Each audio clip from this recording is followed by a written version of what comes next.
The following is an Operation Podcast production. The body is a vessel, and our consciousness is living through this body. Pain and suffering is when we start to think we are the body. And why it is pain and suffering? Because every joy that the body will get is a joy that will be taken away from the body. So we derive joy from our youth, it will be taken away. We derive joy from our beauty, it will be taken away. So if all my understanding of the self is the body, then death is my constant companion, and loss and suffering are a daily reminder. Hello, I salute you, I salute the divine within all of you. My name is Ishan Shivanand, and I am at Ever Forward Radio having a wonderful conversation with Chase. This conversation is about meditation and the practice of immortality. So thank you for being here. Thank you for listening. So the legend is that Buddha, when he was Siddhartha, he left his wife and kid. He left his empire, he left everything in search of his spiritual curiosity.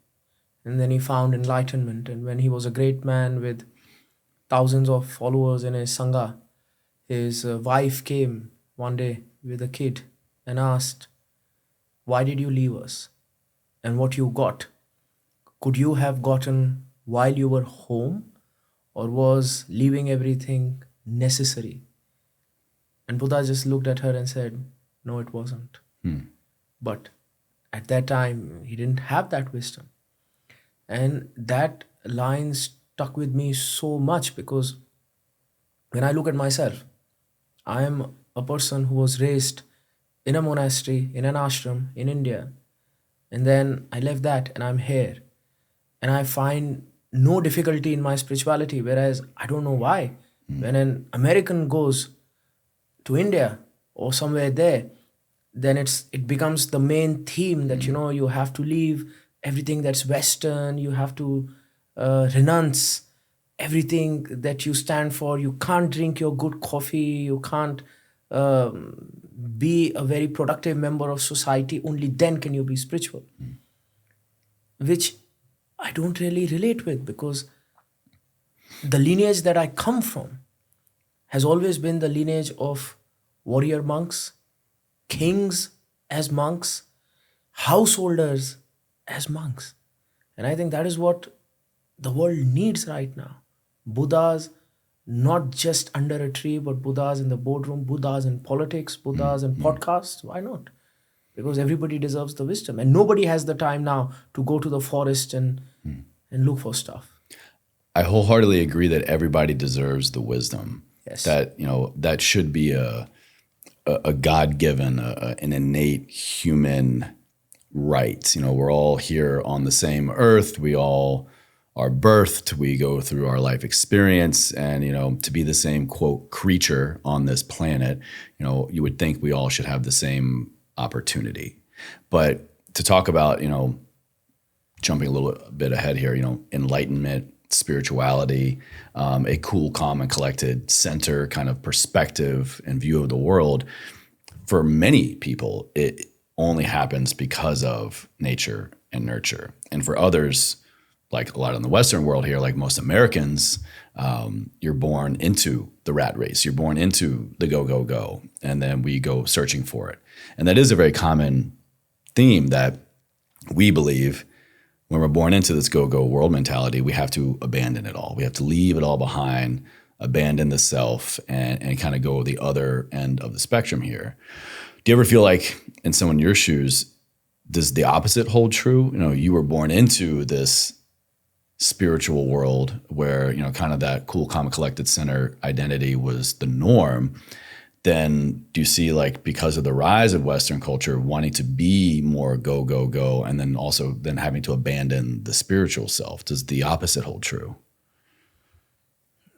I think it depends upon your soul agenda. What is the purpose of your life? So when I was in the monastery, I found a lot of people that would come to the monastery who have renounced everything, who have been sick and tired from the world, who have been burnt from the world, so they've had enough. So they are done. So for them, renunciation makes sense. You've been through 4 marriages and now you've realized marriage is not for me. You've had a few businesses and then you realize it's not for you. So finally, you've come to your soul agenda that maybe my soul agenda is going inside. So they come and they need that thing. For me, my soul agenda was always, I had this thought that we have so much knowledge, we have so much wisdom. Who are we helping if we are in the middle of nowhere? And I had that desire. So, that desire was always there. And if I would not have acted upon my soul agenda, then I would have been stuck in this whole cycle of reincarnation, because that thing is inside me. And every day I thought that first it was just a whisper in my ear, get out, do this, get out, do this. Then it started to become a noise, and one day I just couldn't ignore it anymore, that I have to. But thankfully, when I came out, I already know my purpose. So it's not that everything that I'm doing, it's distracting, because imagine if I have to go to Santa Monica Pier, and I know I have to get there. So I may see Ghirardelli's on my left. I may see some nice, delicious street on my right. I'll smile, but I'll continue walking because my purpose is more important than anything. And the same happens in the field of spirituality also, because nowadays, even in the spiritual field, and I'm talking about even monks, everybody has to deal with social media. And I can tell you about the Eastern theology. I sit and I work with all these monks, and a lot of the monks have the same anxiety that Instagram influencing models do. Wait, monks get anxiety? Yes, because you have to understand, social media is a addictive substance. It's like alcohol. So you're saying even monks use social media, and that's the source of this anxiety you're talking about? The monks who are influencers. They are monks who are in the monastery whose sole agenda is just to meditate and be. But when you come into the world and you play with fire, then this is non-substance abuse. Instagram, Facebook, all these social medias, then of course the thought is there, how many people are liking me, how many people are happy with me. And then if you don't have a center, if you don't have a spiritual practice, then it's very easy to bend to the will of the algorithm and then say what everybody wants to hear, or say what the algorithm rewards. And what you are saying is absolutely true, that you leave that spirituality, that you don't leave that spirituality, you leave that sacred place. That sacred place that is protected, that sacred place that doesn't have any disturbance, that sacred place that is like like that movie Wakanda. Yeah. In that protective bubble. Yeah. The force field. Yeah. Precisely. The cloak. You leave that force field, then of course you will get affected by everything good and the bad the world has to offer. But that is where I feel 2 things really help me: my attunement with my goal and my own spiritual practice. But if these 2 things shake up, then it's so easy the goal to change from I want to help people, or second, I want more followers than that guy. The example you were giving about your goal, your purpose was to go to Santa Monica Pier.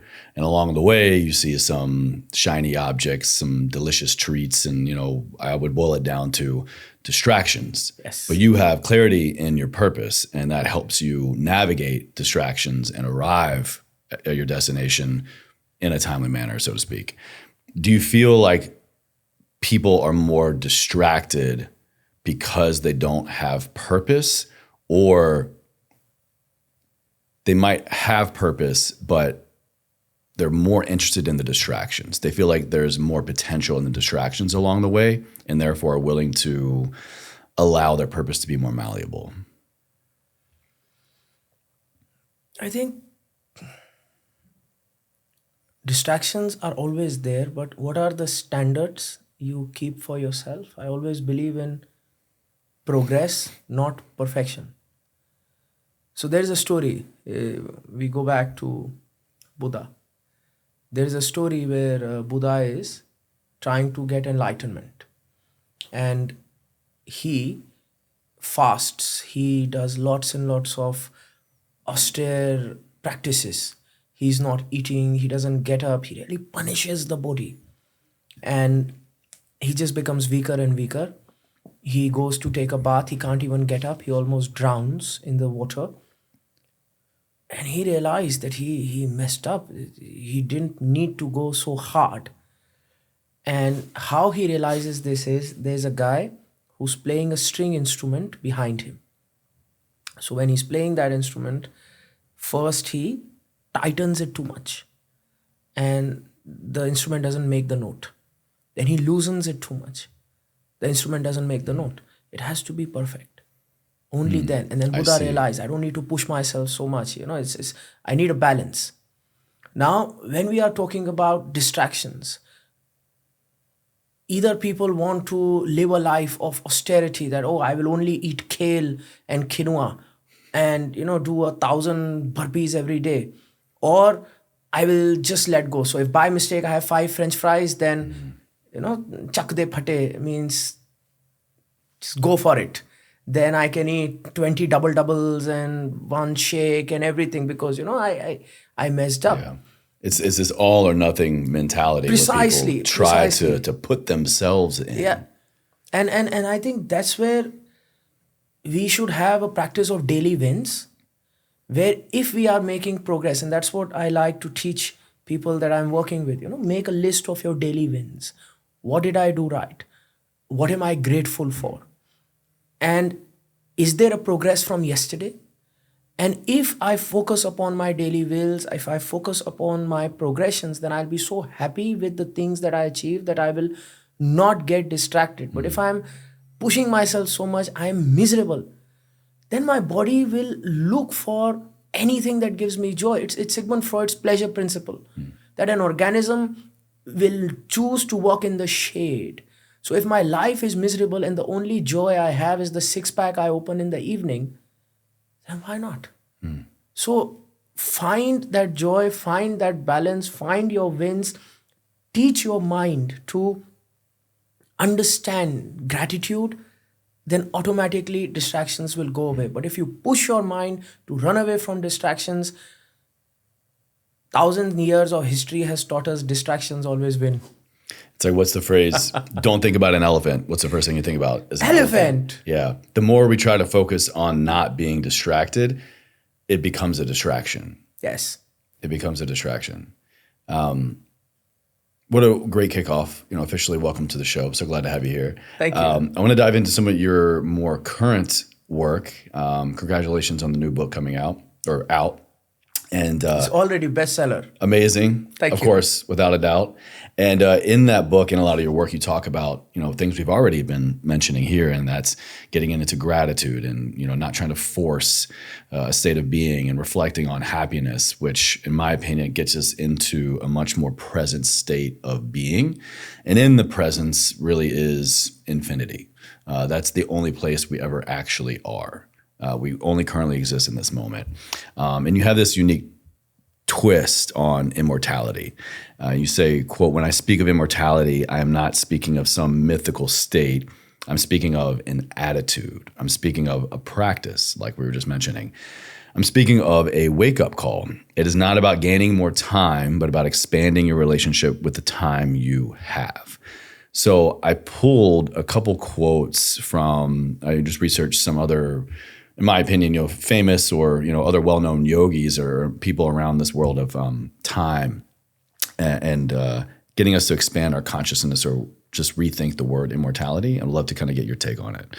From, forgive me if I'm butchering the name here, Paramahansa Yogananda. You Okay. were flawless. I'll take it. All right. Quote, "You do not have to die to experience immortality. The soul never dies, and you are that soul." How does that land on you? How would you kind of unpack that a little bit? So Eastern theology teaches that The body is a vessel, and our consciousness is living through this body. Pain and suffering is when we start to think we are the body. And why it is pain and suffering? Because every joy that the body will get is a joy that will be taken away from the body. So we derive joy from our youth, it will be taken away. We derive joy from our beauty, it will be taken away. So if all my understanding of the self is the body, then death is my constant companion, and loss and suffering are a daily reminder.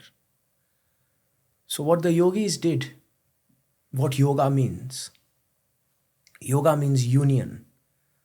So union with a higher concept, union with the immortal self, union with the infinite self. So this body is the vessel, there is an infinite self, there is that consciousness that has existed long before the body existed and long after the body will perish. Anyone who merges through that state of yoga with that infinite self, we say he is enlightened, because now he is not bound by the laws of the third dimension. Now when he is meditating, he is a cosmonaut. He can travel in space. He's a chrononaut. He can travel in time. He is a astronaut. He can go to these wonderful worlds, and I don't know what the interdimension traveler is called, but he's that also. And that's what these yogis can do. For hours they are sitting, and we are surprised they are sitting for hours, but in their head we don't know how much time has passed, because they are in that state of perfection, in that state of yoga, in that state of union. So that is what I think Yogananda Paramahansa is trying to say, that overcome the body consciousness. And how beautiful it would be if we can. Yeah, a very beautiful response. I really enjoy that. Thank you. Swami Vivekananda, quote, "The greatest religion is to be true to your own nature. Have faith in yourselves. The soul is immortal, infinite, and eternal." This is kind of talking about how immortality as being inherent to the self, like we were just talking about, and linking this self-realization with the aspect of like eternal consciousness, right? So what I like about this is, and Swami Vivekananda is awesome. He's the gentleman who I think I can single-handedly credit for bringing Eastern theology to the West, because in the 1800s, he came into Chicago, the Conference of World Religions, and he gave these concepts to America, and he was very well taken. So he's one of the OGs, and we all look up to him. The OG Yogi. The OG Yogi. He put the OG in Yogi. Yes, sir. See, amazing. Now that's a t-shirt right there. And I got dad jokes for days. Yeah. they are good jokes. Yeah, it's not bad, right? It's not bad. Yeah, it's pretty good. Dads are amazing. Yeah, the OG and Yogi. There we go. The OG and the Yogi. Yes. I got to trademark that before the episode goes live. Yes, sir. I get some royalty. So this guy is very amazing. So even if we always say, love thy neighbor as you love yourself.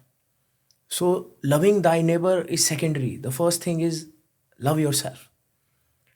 And when you love yourself, how can you love yourself if you don't know yourself? So Swami Vivekananda is saying that the first thing is that you know yourself, you are aware of yourself, because as we were discussing that we are just thrown in a rat race. We don't know our motivations. We don't know what we are. We don't have an instruction manual. And we just have to go through life. And I remember I was giving a talk somewhere. We were talking about workplace safety standards. And we were discussing how there are some professions where there are strict safety standards, like you go into construction, you have to wear a hard hat. Steel toe boots. Precisely. And then we were looking at statistics of burnout. And we know that ER doctors, they suffer from horrible rates of burnout, upwards of 70%. There are other professions where the burnout is so much more. Now, because this problem is psychological, there are no steel toe boots and hard hats, but a construction worker may not have such horrible statistics as a ER doctor, but we are taking steps for the worker, but not the doctor. Yeah, where's the hard hat for the soul? Where's the steel toe Precisely. boot for the emotion? Precisely. And Those protective barriers. exactly. And this is where a lot of people don't know how to deal with the emotions when they will come. There is no protocol, no for crisis management of the mind. We know when the alarm will start of fire, then how we have to go, which are the exits and this and that, but we don't know when the heart will start to sound the alarm or the head will start to sound the alarm. And what usually people do is they break the alarm. Let it become disease, let it become trauma, let it become substance abuse. We will deal with it one day. They procrastinate, and that's not life. And in my opinion, what's even more unfortunate is people chalk it up to an acceptable norm. This is just a normal part of life. Oh, no wonder I'm sick. No wonder I'm unhappy, overweight, in financial ruin because of all of, insert ABC, excuse, legitimate or otherwise. But in my opinion, that's the most unfortunate part, is that we accept that as a norm. Yeah, and if somebody is not stressed, we think they are not working hard. So like if a child is stressed, the parent would be so happy. And this happens a lot in South Asian communities where if a child is taking stress for his college, then everybody is fine. If the child is chilling, playing Xbox, the mother's so worried that, oh my goodness, he's not grateful for the opportunities that he has been given. So that's what Swami Vivekananda is saying. If you won't know yourself, your journey won't begin, and you will always be looking here and there for answers. And if you don't know yourself, then somebody will tell you that this is life. And then you live that life, what you have been told to, and they'll promise you that if you live that life, you'll get this, which is generally peace, and you won't get peace. But the sad part is you missed your chance. So nobody deserves to miss their chance in life. So better to take out some time right now and know yourself and live the life that you need to live. To reference a Stoic philosopher, a quote that I love, Seneca talks about how we suffer far more in imagination than in reality. And to kind of get into suffering, you have three amazing areas around where you feel like a lot of us are in suffering today. The three biggest current forms of suffering. You say that, quote, we are in a world suffering the effects of fear, competitiveness, and anger. And I want to take this next section to encourage the audience member to take a step back and wrap your head around suffering is a pretty intense word. You might not think it if you take a quick glance at your life, like, I'm upright, I'm mobile, I have a roof over my head, food in my belly, maybe. Let's just look at your basic human needs. And if I think at least those are being met, I don't think a lot of people would say they're in suffering. But if we really break down fear, competitiveness, and anger, and we get very honest with how we go about our daily living, our profession, comparison, social media, I'd be willing to bet we all have a little bit of these three in us. And so I'd love to have you kind of walk us through why you think these are the three biggest areas of suffering right now for most people, starting with fear. And you say that you describe fear as one of the core forces driving suffering today. Where do you think fear truly comes from, and why is it so deeply rooted, especially in modern life? So even before we start talking about fear and we start talking about suffering, I'll give you an example of my life.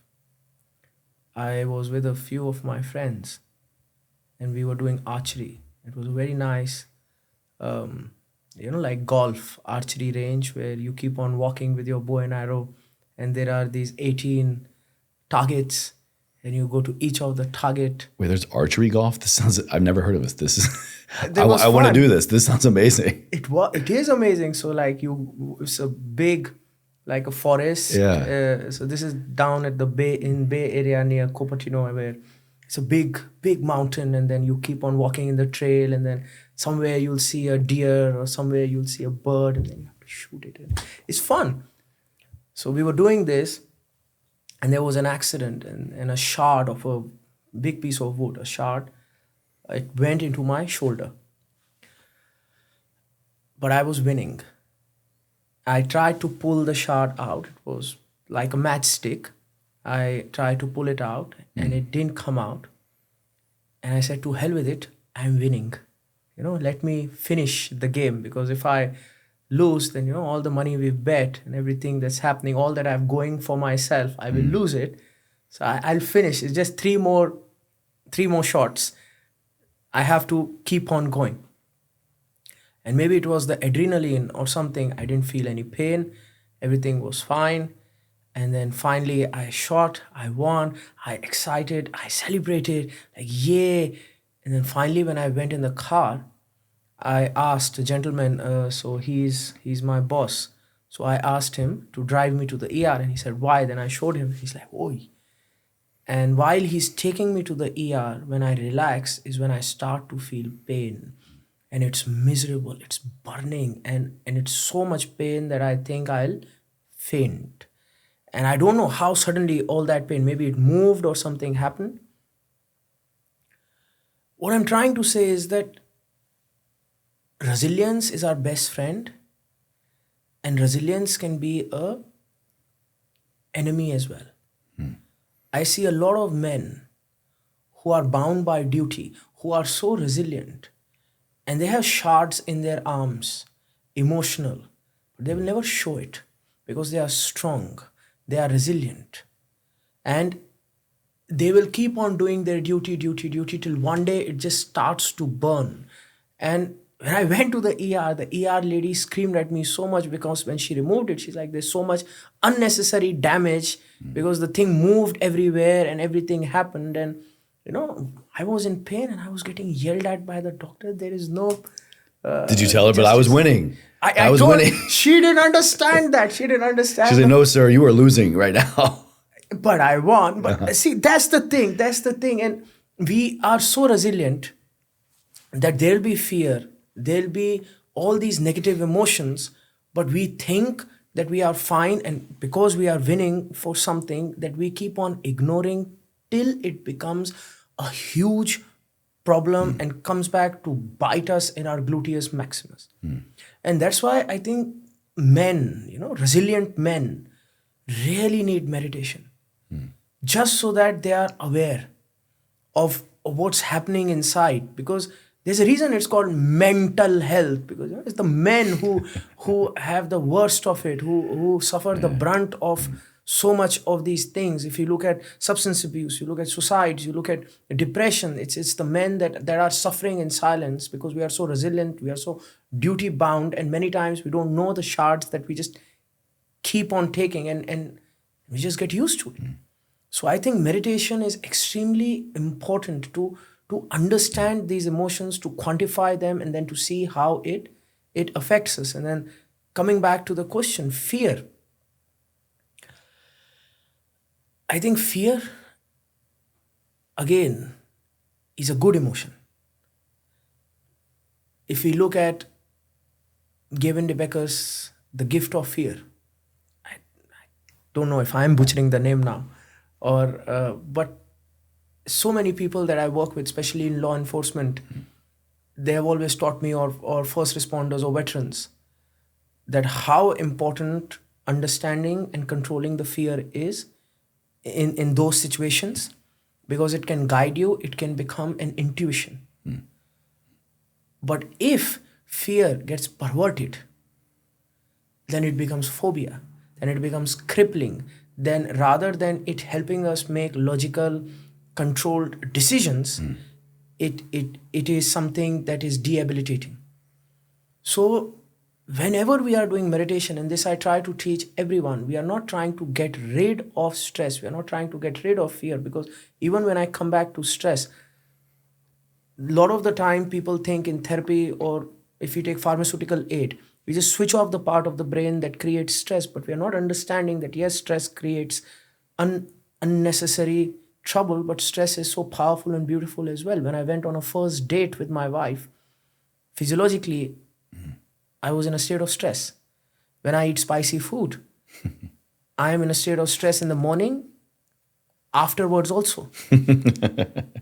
But it is joy when I'll go to Disneyland and my body will be thrown around in the roller coaster is stress. And if I switch off that part of the brain chemically that feels stress, then all that joy that also comes is gone. So meditation is not getting rid of fear or stress, but it's changing our relationship with these emotions and making sure these emotions don't get perverted and they can be utilized as how evolution intended them to be used.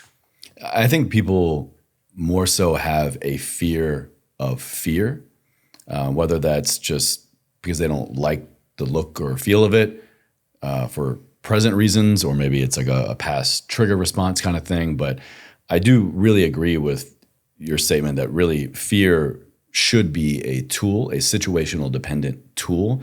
It should not be something that we strive to avoid or strive to suppress. How do you think we can realistically develop a healthy relationship with fear and then get to the point of going, I recognize fear in my life. I'm going to use it as a tool rather than it use me? Because I feel like right now, resilience is something that a lot of people are after. And I do believe it is a very important tool, both physical and mental. Hell, that's kind of like the premise of what I mean when I say ever forward. Living a life ever forward is developing physical and mental resilience. But it shouldn't be a way to develop a skill set to suppress. You have to learn how to walk with it. So how can we realistically develop this relationship with fear and use it as a tool instead of just learning how to live away from it? Breath awareness. So awareness is very powerful and it's a tool that every yogi uses. And one of the ways in which fear can be dealt with realistically is start to become aware of your breath. Start to focus on your breath. So in every situation, when there is fear coming, that fear is starting to affect your autonomous nervous system. It's starting to affect your heart rate. It's starting to affect your breath. And fear is when we don't have things in our hand. And at that time, if we start to keep our breath in our hand, you'll see you will start to gain power in that situation. So something as simple as being aware of the three parts of breath: inhalation, exhalation, retention. So inhalation becomes deep. Focus on the retention, the space in between the breaths. Exhale. So fear is still going on. I'm understanding and observing the fear, but my focus is on the breath. And that breath will give me the power to hold on to something. Like when there is a storm, we are on the boat and a storm is coming, the boat is shaking. I need a railing to hold on to. If there's no railing, boat move, I dance in it like a pea in a plate. So breath becomes that railing. So the storm is there, but I'm holding on to it, and then the storm subsides and I can become much more stable and I can look at the situation logically. So how to master fear? Start by mastering the breath. Breath awareness is the key. What do you think is one area of modern life you think most people are suffering from, are staying in daily fear around, that I don't want to make light of anybody's situation, but I'll just say is unnecessary? We're exacerbating this situation when it could be boiled down to just becoming more present, getting more in tune with our breath, and this daily fear could go away. Conformity. When I grew up in the monastery in India, we have a lot of stray dogs. One dog start barking, every dog bark. And the dog who's sitting under my manji is like bed, that dog has no reason only. But when everybody how, this dog how. And now I am sleeping and I have to wake up early morning at 4, but the dog, bloody dog, how all the time. Why? Because some dog somewhere how. Yeah.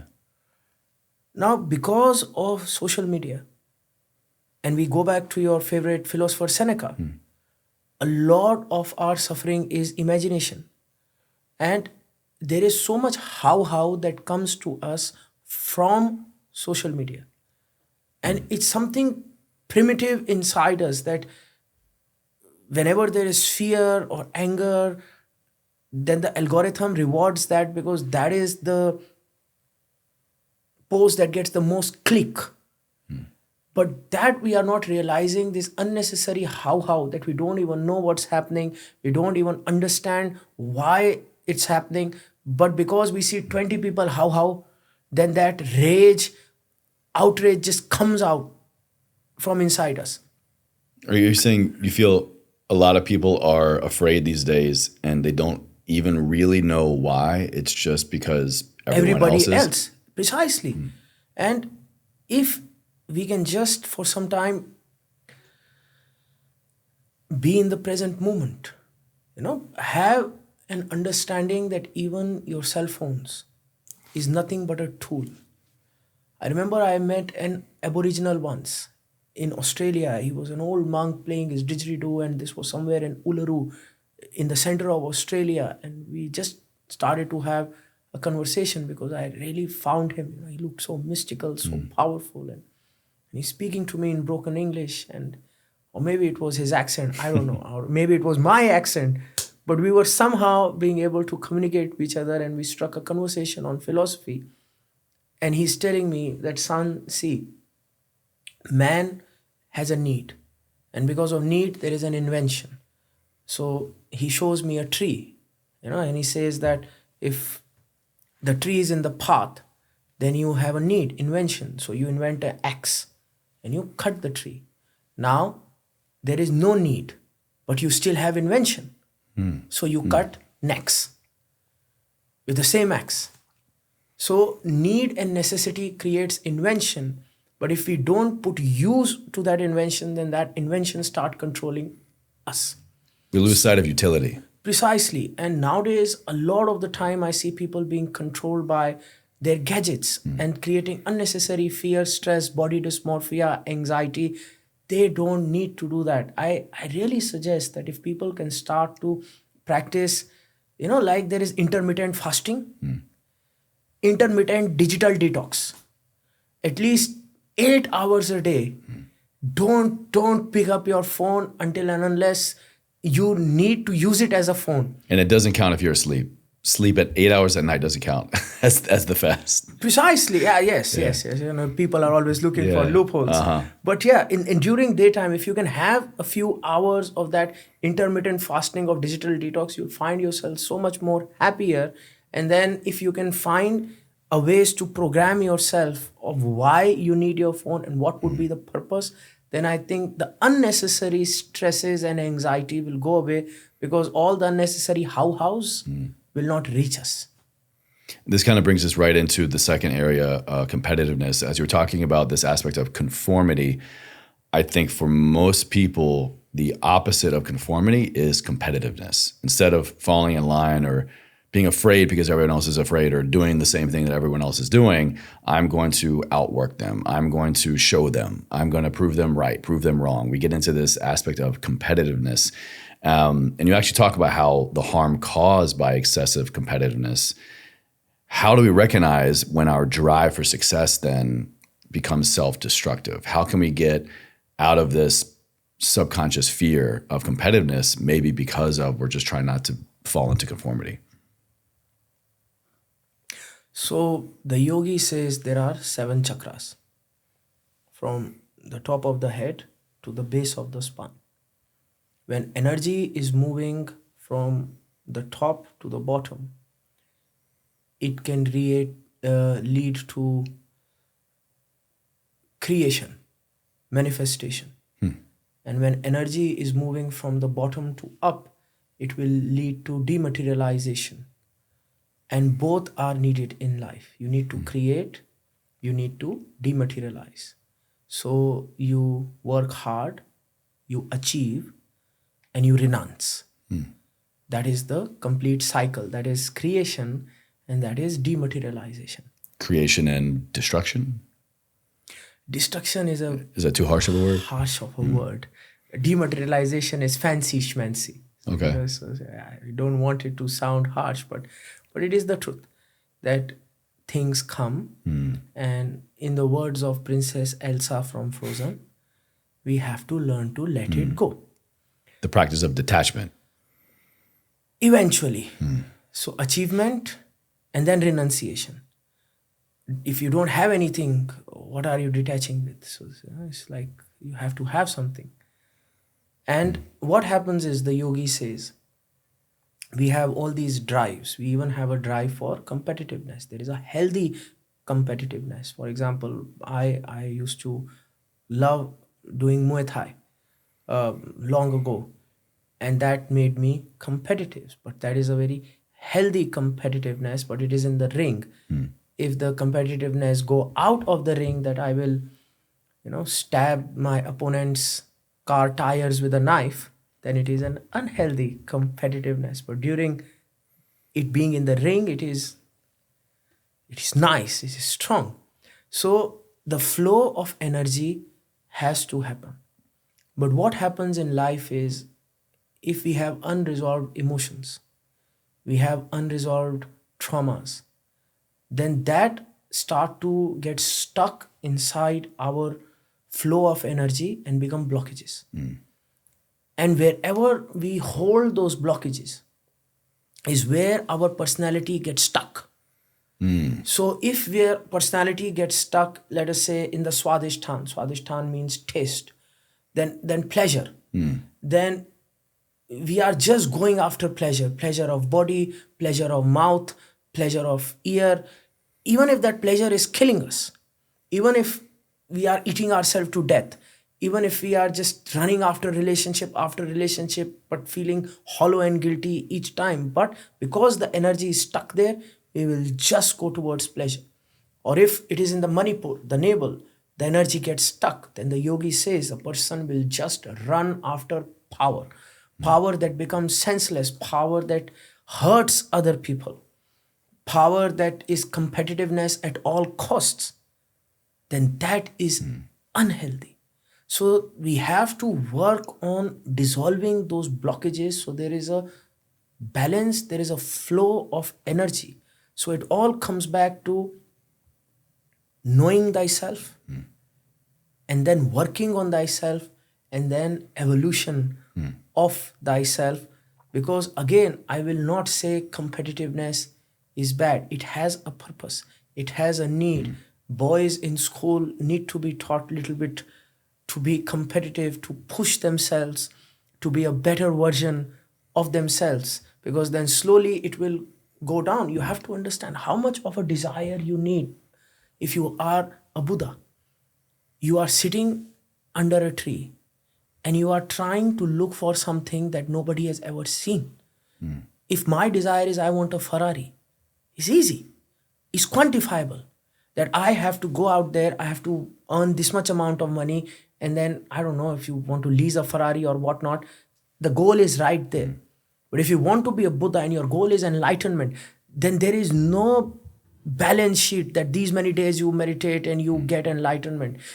Irrespective of what some yoga studios in US do, that we'll enlighten you in $15,000, but in reality it doesn't happen like that. But you need a desire, a passion, to sit under the fire, to sit under the rain, to sit under the sun, to then get something. But if I just say to somebody, get rid of that competitiveness, get rid of that passion and desire, that man can never be a Buddha.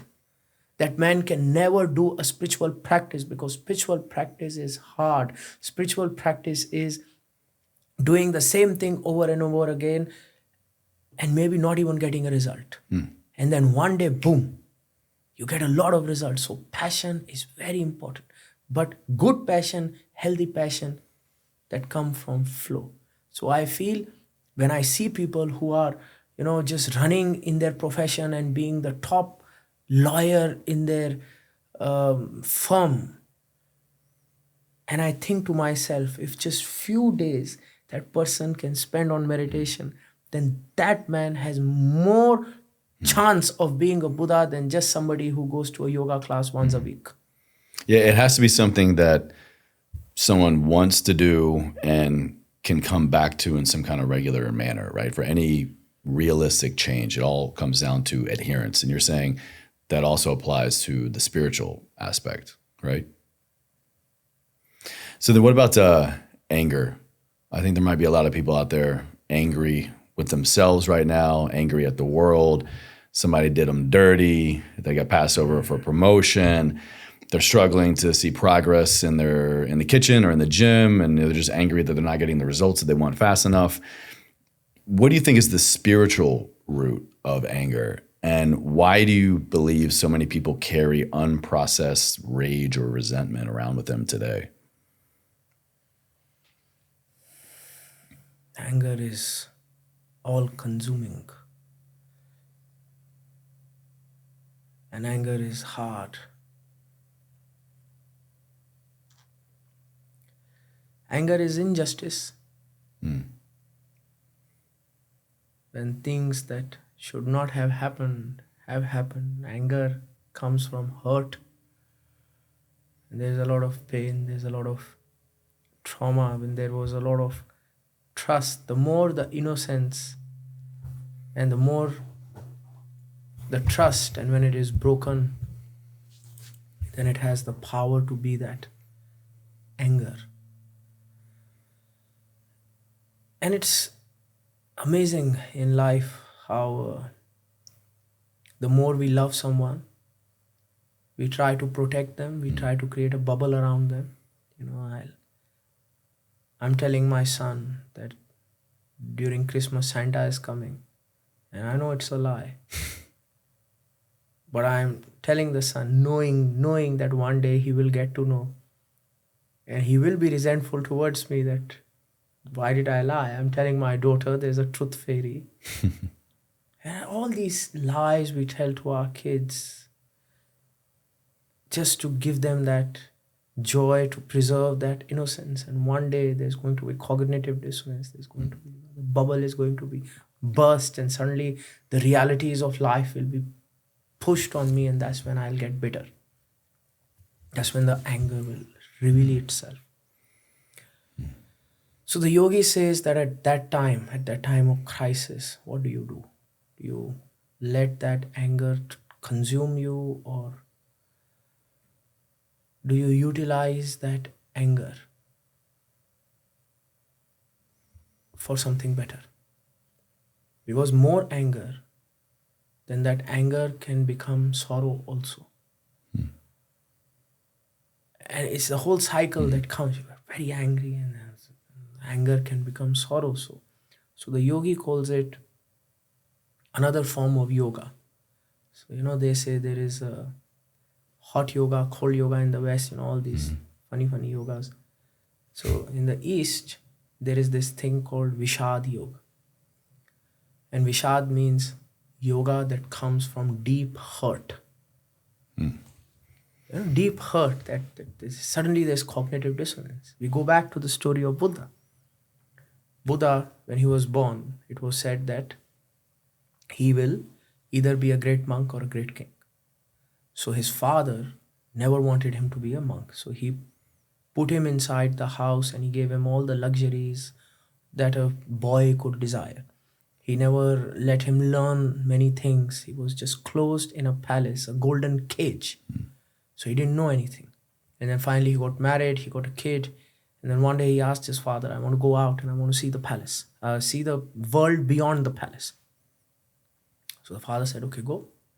So Buddha got on a chariot, and for the first time he's going out of the palace, seeing the world. And he's always been protected from the realities of the world, from the harshness of the world. And when he goes out, he's seeing the beauty of the world, and then suddenly he sees a man who is sick, who's crying of pain, who's fallen. And Buddha asks his charioteer, what's wrong with that person? And the charioteer looks at the prince and said, that's disease. And the second question Buddha has is, can that happen to me?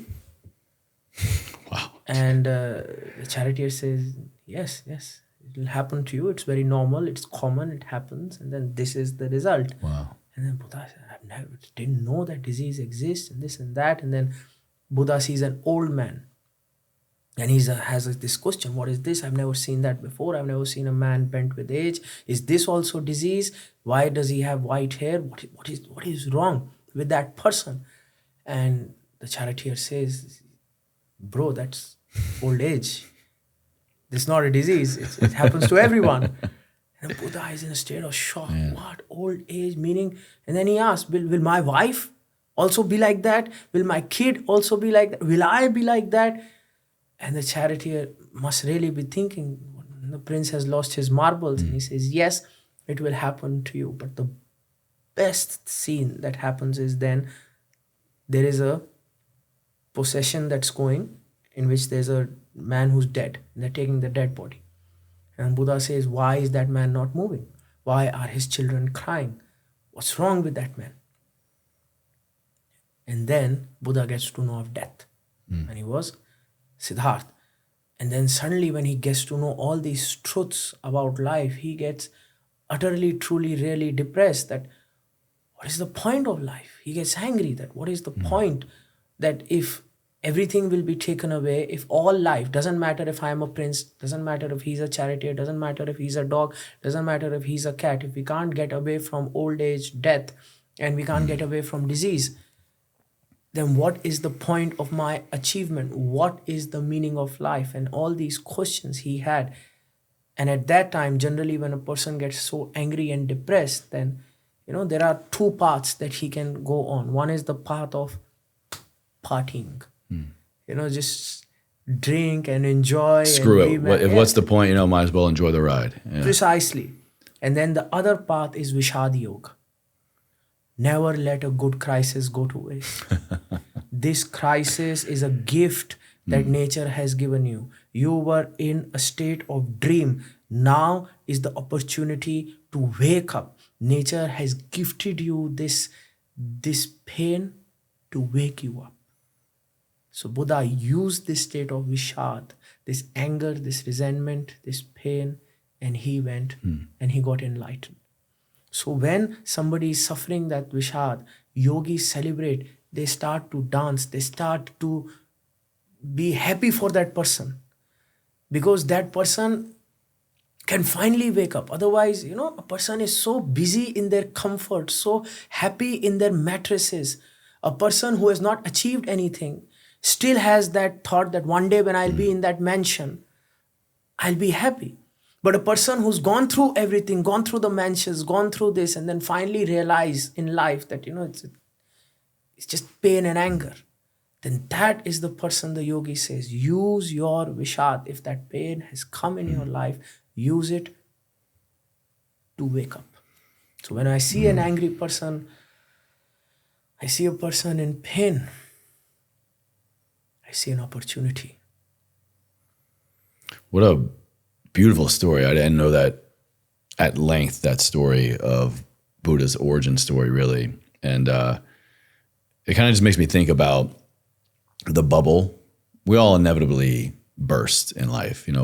If you have a decent parent or parents, they are probably doing just that. Like I'm doing now with my son. I'm a new dad. And it's kind of by happenstance. I'm not consciously going, I have to make this force field around him, but you only want the best for them. And so you're trying to create this version of reality that is warm and fuzzy and safe and happy to some degree. But then, to your point, I'm probably going to tell him the Santa Claus story, the Easter Bunny, the Tooth Fairy, or whatever other cultural influence me or my wife want to bring in. And then it just begs the question, when he does have this reality burst, is he going to be more angry? Are we more angry when our realities burst over the fact that I allowed this to happen? Like, how could I have let this just, happen in my life? How could I not have picked up on this? Or so it's more like anger with the self, or how dare they. And I think that's where a lot of people get stuck more with anger, is they point the finger when their perception of a certain reality is tainted, is ruined. That bubble is burst, the carpet is pulled out from underneath them. Is there a difference when we have this there's the moment's the same, right? Reality changes. Is there a difference in what should be the next step to processing that anger, if it is I'm more angry with myself about this lie or perception in reality versus I'm angry with this other person for kind of causing this reality shift? We can never control anyone, no matter who we are. I was so surprised when I came to the US, because in US everybody is open game. You can say bad things about anyone. It doesn't matter who you are. It doesn't happen in Southeast Asia. You can't say anything. So you'll get whooped. And I used to think to myself that, like people get so powerful, so rich, and anybody can say anything to anyone. And then I realized it doesn't matter if you are the president of America or if you are a bajillionaire, you can't control people. Yes, in Southeast Asia, you can censor people, but still they will think of you what they will say to you what they want. And what that tells us is that the yogis were right. The yogis said you cannot control any other person. The only thing you have in control is your own mind. So that just teaches us that we can't blame anyone for anything. Because then the yogis gave the whole concept of karma. That there is karma, there is the sanchit karma, means the sum total of all your actions. And then whatever is happening to you is a seed that you triggered long ago. So it's just boomeranging now. And if you react adversely to this boomerang, then it's a loop that will keep on happening. So if you react in the correct manner, or if you don't react, or if you ascend and you evolve, then the loop will break. And you can break that karma. So it is redundant to be angry at anyone. It is just beneficial to be aware of your own thoughts and then to see how I choose to react in this moment. And I think that training is something which is extremely important in today's world, because as I said, no matter how rich and powerful you become, what I've learned in America is it doesn't change what people think of you. Yeah. To kind of wrap all three of these up in a little bow here of looking at fear, competitiveness, and anger,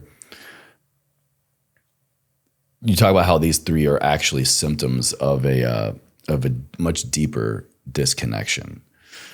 So what do you think is one inner shift people have to take in order to break free from this really toxic cycle of living in a world where fear, anger, competitiveness just stay in control? One shift that they must take: give birth to hope. Hope. Hope. Hope for what? Hope that there can be a life without fear, competitiveness, and anger. Dream. If I don't have a hope and dream, I won't work towards that. There are so many people right now listening to us, my friend, who think that how can there be life without competitiveness? Or how can there be a life without fear? They have been conditioned in such a manner that they are thinking this is it, and they have figured it out.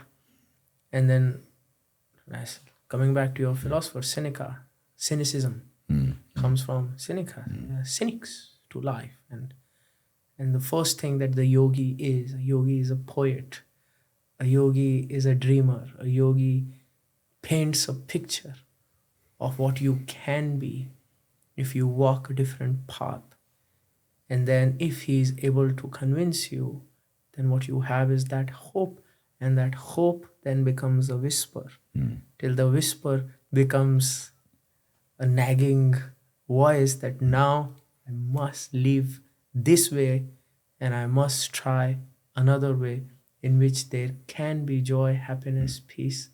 And that joy, happiness, peace cannot be 100 years from now. It has to be today. Life is now. I am now. And I deserve to be happy. And that is the hope I feel if people bring. Because even if I tell them meditation, if a person is hopeless, he will never meditate. Why he'll meditate? Because in his mind, he's already cynic that, oh, these things don't work. Better to forget.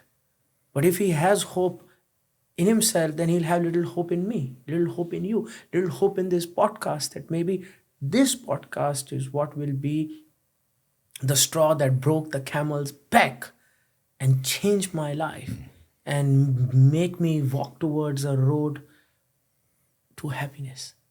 Hope, I think hope is good. Hope is nice.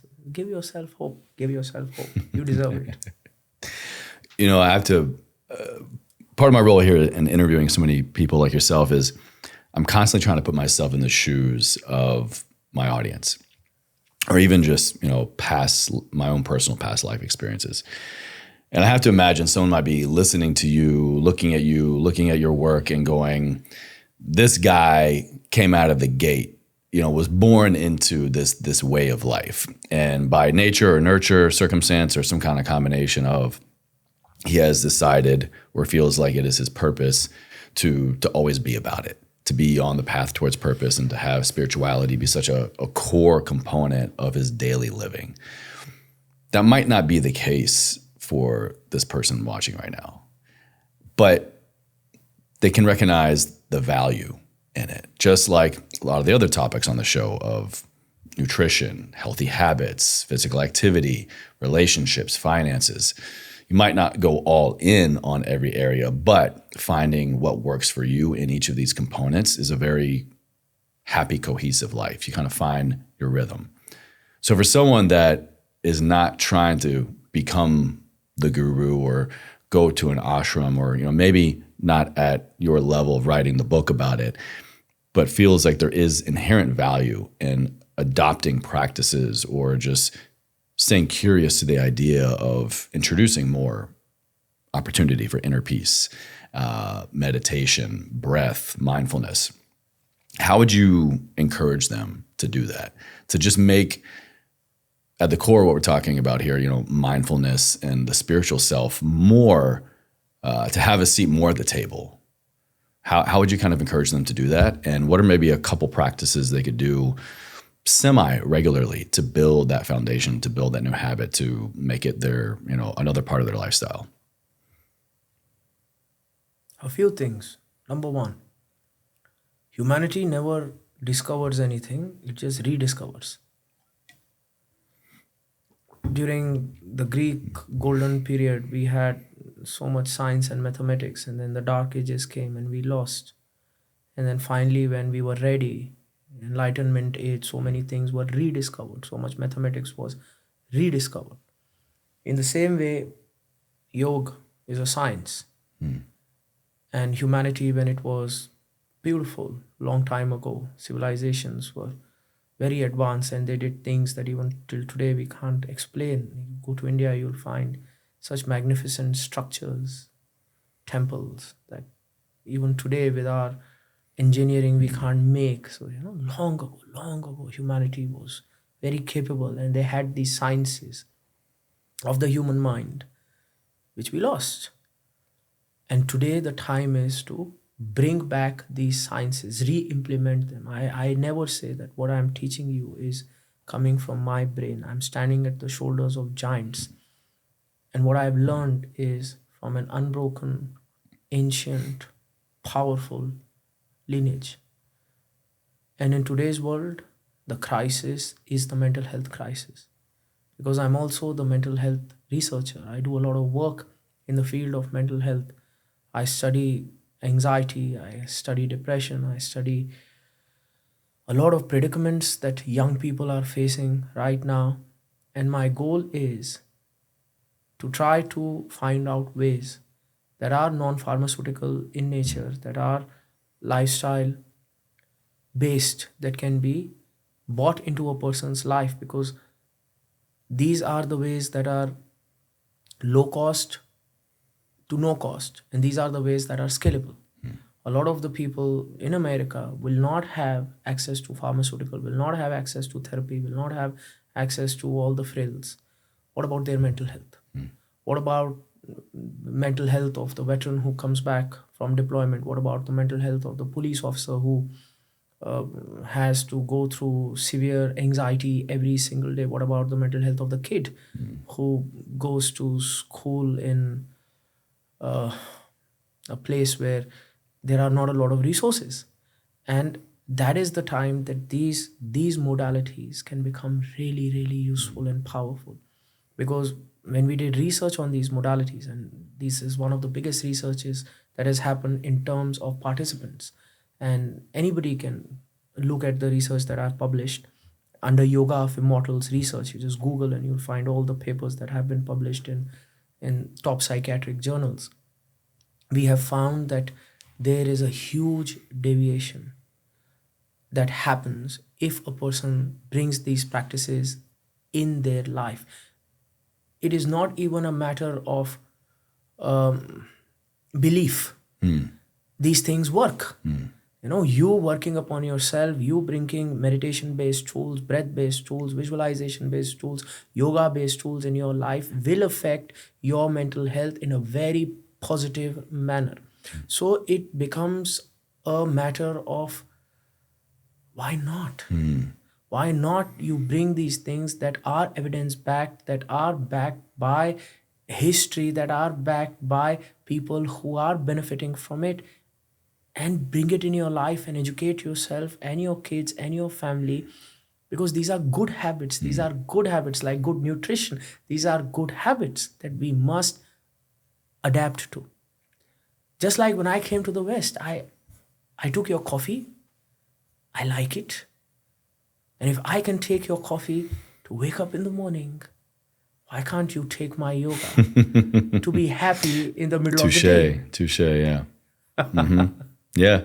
That's just these are the inconvenient truths, right? Especially I think in the West, we become dependent on or reliant on, or we feel like we need or we love, or it's become ingrained in our daily habits and rituals so much. Do we even know why? But they're there, and we believe that they work, and maybe they do. Belief is a very powerful tool. If I believe that this surgery I'm going to have is going to get rid of all my pain, the placebo effect is very powerful.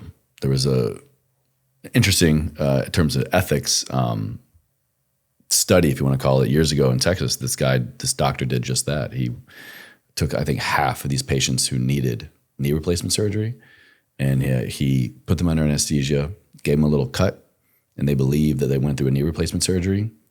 And then he actually did knee replacement surgery on the other half. The half that didn't get the surgery reported a higher positive outcome. That means the yogi is right. Yeah. It is the power of the mind. So so we just got to get a little uncomfortable and get out of our own routine and just entertain the idea of what if. And I'd be willing to bet too, I think, especially when we reach these points of anger, competitiveness, frustration, we kind of eventually land to some level of desperation. Some level of desperation of, this can't be it. This can't be life. I can't go on feeling this way, or there has to be a better way of life. There has to be a better way of living, of being happy, of everything. And so even if you're not at that kind of desperation point, I think staying curious to just entertaining other modalities, like, what do you have to lose?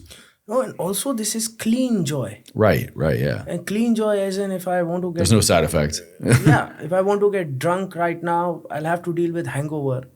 If I want to eat Ghirardelli right now, I have to deal with high calories and, my sugar level going up and down.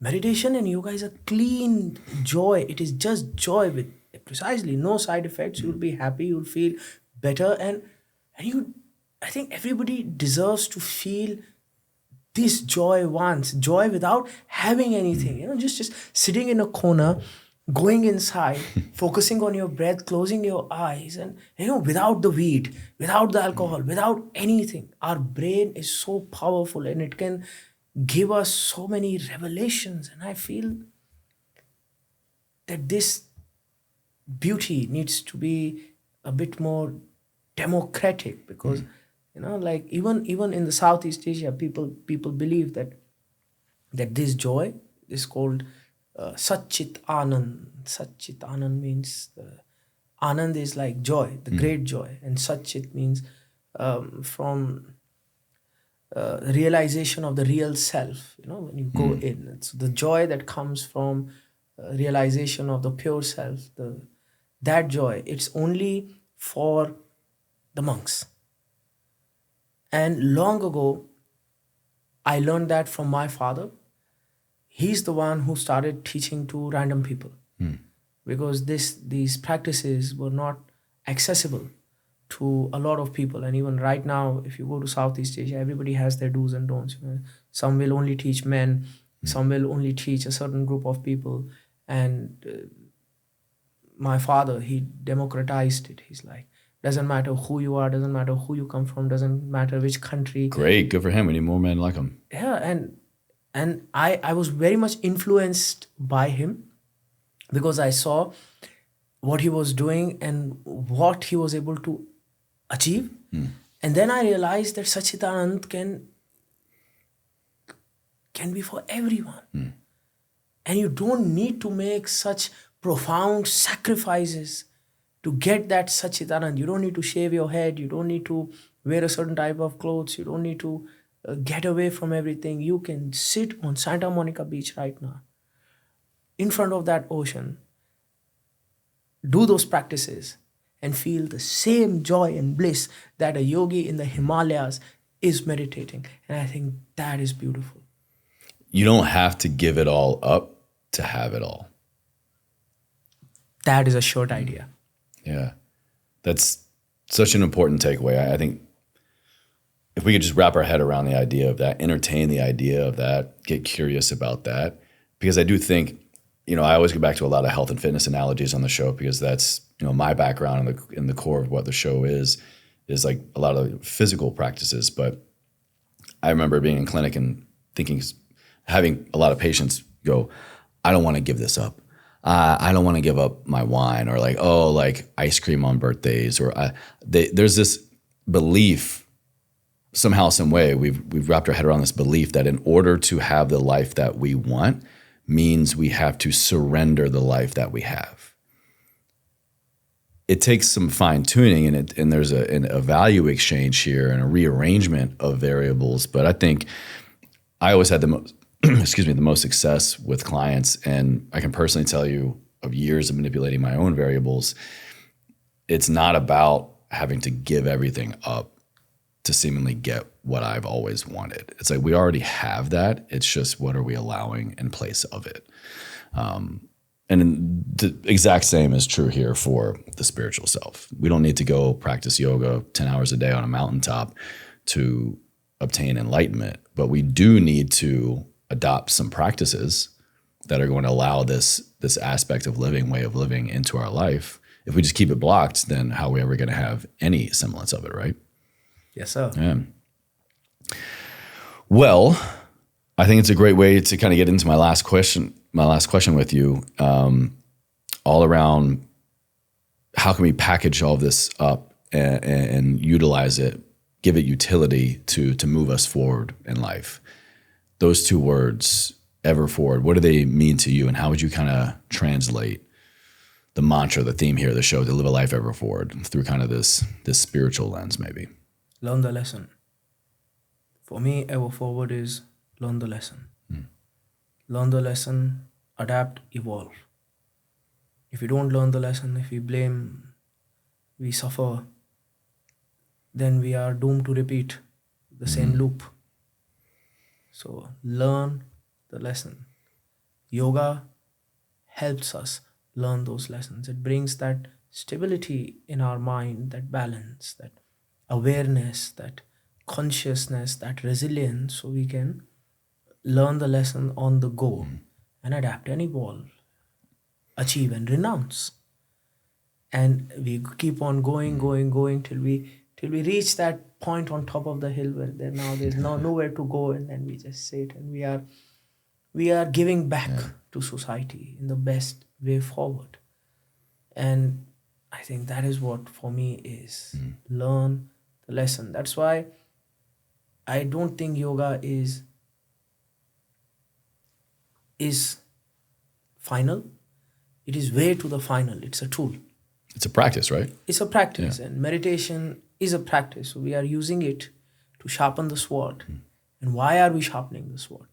To raise our consciousness. Why are we raising the consciousness? So we can learn the lessons that life can give us. We can teach ourselves what need to be taught, and then one day give it back. That's got to be the root cause of so much of our suffering, right? Is we miss the lesson, or we're refusing the lesson.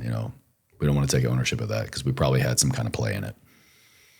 Well, there's never a right or wrong answer, I tell all my guests. So thank you for your interpretation of that. Yes, sir. Where can my audience go to learn more about you, connect with your work? We'll have everything in the video description box and show notes. But if there's like one place to go deeper with you, where is that, and what are they going to be doing with you there? To a bookstore and buy the book, The Practice of Immortality. Inside that book, I have shared my life story in a way which the lessons I want to imbibe, you can get them. But more than anything, inside that book are these meditation practices. Because a lot of the times I read books on philosophy where they just talk about the benefits of that philosophy, but never the practices.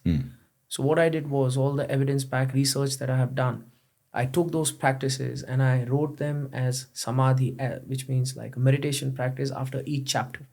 And it is progressive in nature. So anybody who's interested in meditation, anybody who wants a deeper dive into the cognitive aspects of yoga and meditation, you read that book and you practice. So by end of the last chapter, you have a practice that you can continue within your life. And even if it's the last practice you'll ever learn, it's enough. And that was my goal. It's a good one to end on. Yes. And if they want more, then of course. But for many people, this is enough. So I would really recommend people who are wanting a broader understanding and just a fun read. I made it as fun as I could. The Practice of Immortality. Amazing. Well, thank you again for coming on the show. And you guys definitely got to check out the book. Linked for you down in the show notes. And did you do an audiobook by chance? Yes, sir, I did. Amazing. Okay, so we got a great partnership with Audible. If you guys want to check out an audiobook version, you can just go to audibletrial.com/everforward. Just register with a different email address. You can get a free trial, get the book for free, go from there. I love having the hard copy and listening. Did you read the Audible version? I read the whole book. Amazing. I love listening to the author do it. So it's just my favorite way to retain information is the hard copy. Listen to it, just go back and forth. It just it sticks. Yeah. So, and also, who doesn't love a free book? So check it out. Thank you so much.